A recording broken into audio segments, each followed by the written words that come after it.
প্রতিপক্ষের হামলায় যুবদলের এক কর্মী গুলিবিদ্ধ ও বিএনপির এক নেতাকে কুপিয়ে জখম করা হয়েছে। সোমবার রাতে নোয়াখালীর বেগমগঞ্জে ছয়নি ইউনিয়নের জনকল্যাণ এলাকায় এ ঘটনা ঘটে। গুলিবিদ্ধ সাইফুল ইসলাম শাকিলকে আশঙ্কাজনক অবস্থায় ঢাকায় পাঠানো হয়েছে। আহত ইউনিয়ন বিএনপির সহসভাপতি এম আলাউদ্দিনকে নোয়াখালী জেনারেল হাসপাতালে চিকিৎসা দেওয়া হচ্ছে। আহতদের দাবি, কৃষক দলের একটি কর্মসূচি শেষে ফেরার পথে তাদের ওপর হামলা চালানো হয়। এতে শাকিল গুলিবিদ্ধ হন এবং আলাউদ্দিন সহ কয়েকজনকে ধারালো অস্ত্র দিয়ে কুপিয়ে জখম করা হয়। এ ঘটনায় বিএনপি নেতাকর্মীরা স্থানীয় জামাত শিবির কর্মীদের দায়ী করেছেন। আমাদের এখন গ্রুপ একটাই গ্রুপ বিএনপি গ্রুপ। এই আমার গায়ের মোরালির ছেলে ওই যে শামসু, পুরা আমার বাড়িতে যাইয়া আমার ছোট বাচ্চাটা ছেড়ে ধমকাধমকি আমার ছেলের রক্ত নিয়ে, আমার ছেলেরা দুজন ইন্টারমিডিয়েটে পড়ে, গপ থেকে বাইরে না ওরা, কিন্তু ওদেরকে যাইয়া মানে ধমকাধমকি করছে। মোরালির ছেলে, তারপরে রাকিব নামে একটা ছেলে, তারপরে আপনার এই রাসেল নামে একটা ছেলে। আমাদের 9টা ওয়ার্ড থেকে মিছিল আসছে।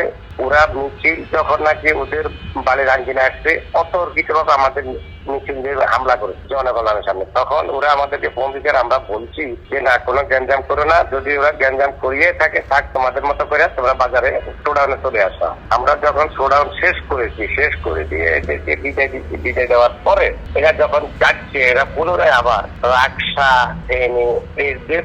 মহিলা সহকারে রাস্তায় এসে হামলা করে। তখন ওখান থেকে আবার যখন আমাদেরকে ফোন দিতে, আমরা দুইজন নাকি 3জন আমরা গেছিলাম, না পারে যা হইতে পরবর্তীতে প্রয়োজনে আমরা সামাজিক ভাবে বা সালিসি ভাবে বসে সমাধান করবো।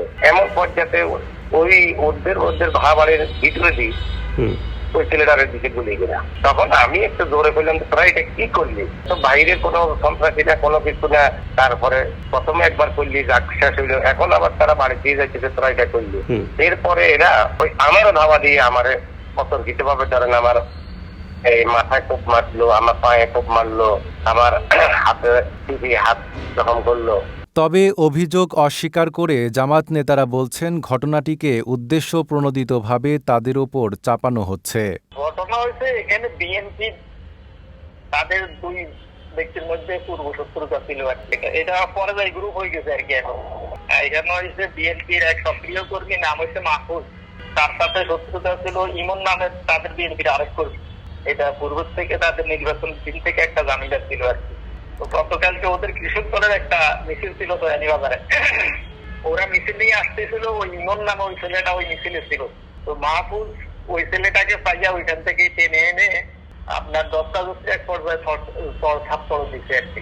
এইটা হচ্ছে 1 নম্বর ওয়ার্ড, এটা জনকল্যাণ নামক একটা জায়গা আছে, ওই জায়গায় হয়েছে। এরপরে আশেপাশের লোক যারা ছিল এরা মানে ইয়ে করে দিছি, মানায় টানায় দিছে। তারপর তারা মিছিল নিয়ে চলে গেছে। চলে যাওয়ার পর এরা বাজারে তো বাদ মাগরিব এরা মিছিল করছে। মিছিল থেকে ফিরে আসি ইউনিয়ন বিএনপির সহসভাপতি আলাউদ্দিন, উনি ওনার নেতৃত্বে আরো 3জন মেম্বার, ইকবাল মেম্বার, বাসার মেম্বার এবং রানিং মেম্বার রাজু মেম্বার, এই ওনাদের 4 জনের নেতৃত্বে প্রায় 50 জন লোক ওই মোহর আলীর উপর তারা বাড়িতে যাই আক্রমণ করছে। আমরা আজকে যাই সকালে যেটা দেখছি, ওনার বুকে আঘাতের দাগ ছিল, তারপরে বাম পাশে আঘাতের দাগ ছিল, পিঠে আঘাত লাগছিল, অর্থাৎ তাকে বেদম প্রহার করা হয়। তারপরে মোহর আলীর মেয়ে, মোহর আলীর স্ত্রী এবং ওই বাড়ির আরেকজন মহিলা, অর্থাৎ একজন পুরুষ এবং 3জন মহিলাকে আক্রমণ করা হয়, সবাইকে প্রহার করা হয়।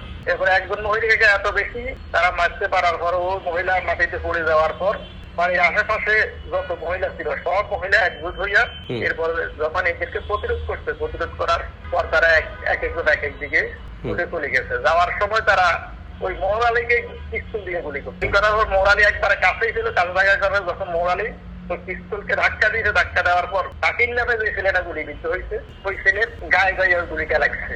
অর্থাৎ টার্গেট ছিল মোহর আলীর গায়ে না লাগিয়ে ওটা শাকিলের গায়ে, অর্থাৎ যে যুবদলটা আর কি গুলি করছে মোহর আলীকে। কিন্তু যখন গুলি করছে তো মোহর আলী এটাকে যখন ধাক্কা দিচ্ছে তখন ওইটা মোহর আলীর হাত থেকে শাকিলের গায়ে গায়ে লাগছে। এবং ওই মহিলারা যখন দাবা করছে, দাবার এক পর্যায়ে তখন 10টা হচ্ছে মহিলাদের দ্বারা ওই আলাউদ্দিন আক্রান্ত হয়েছে, তার মাথায় আঘাত পাইছে, সে এখন হাসপাতালে চিকিৎসা দিচ্ছে। একজন পথচারীর পায়েও লাগছে, আমরা যেটা দেখছি ওনার বৃদ্ধাঙ্গুলি একবারে থেতলাই গেছে, রক্তাক্ত অবস্থা আমরা দেখি, এই যে খুব নিরীহ লোক। এ ঘটনায় বেগমগঞ্জ থানার ওসি জানান, পূর্বের বিরোধের জেরে এ হামলার ঘটনা ঘটেছে বলে প্রাথমিকভাবে ধারণা করা হচ্ছে। বিষয়টি তদন্ত করে প্রয়োজনীয় আইনগত ব্যবস্থা নেওয়া হবে। নাইম আরাবী, ঢাকা পোস্ট।